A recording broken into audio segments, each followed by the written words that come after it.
As my friend and colleague Garrett Graves, pardon me. I know a Grigsby somewhere else.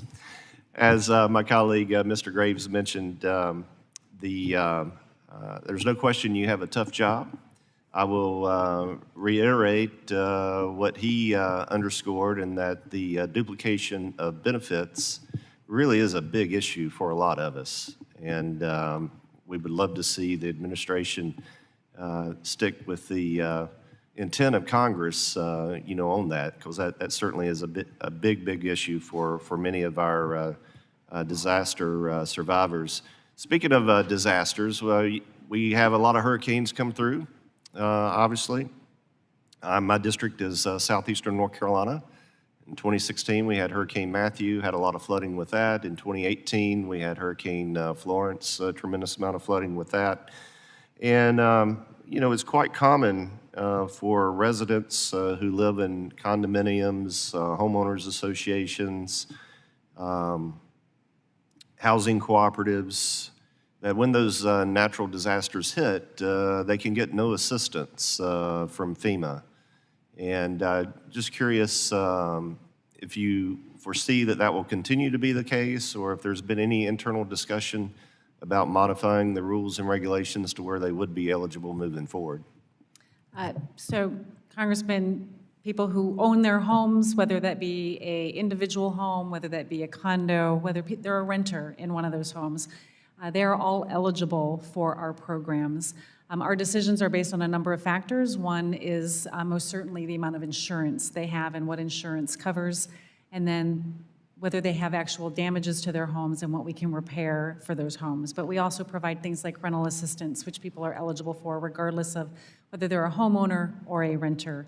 If there's something specific that you have an example of, I'd be happy to work with your staff to look at it and better understand what that circumstance was. But there's no factor that does not allow somebody who owns a condo to be eligible for our programs.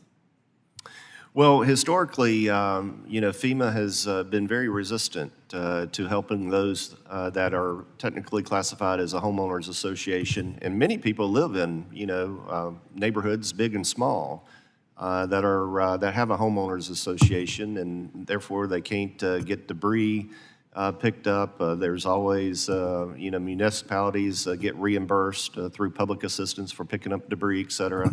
Well, they won't pick up debris in a homeowners association, for that reason. I have some legislation that will help clarify this and, make everybody's life a little easier. It is H.R. 3777, the Disaster Assistance Fairness Act. But I'm not so sure that what's included in the legislation couldn't be addressed with a simple rulemaking, because it very much fits within the intent and scope of FEMA's work during disaster recovery. And so I'd love to visit with you more about that and offline, and appreciate your attention to it. Yeah, thank you for that further explanation, and we'd be happy to provide direct technical assistance, drafting technical assistance on what you're working on. Thank you very much. I yield back, Madam Chair.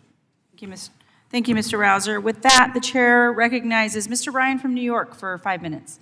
Thank you, Madam Chair. Thank you for allowing me to join. Thank you, Administrator, not only for your service to our nation now, but also for your service to New York in your previous roles. As I believe you're aware, and certainly your team is aware, several communities in my district in the Hudson Valley of New York, Cornwall, Highland Falls,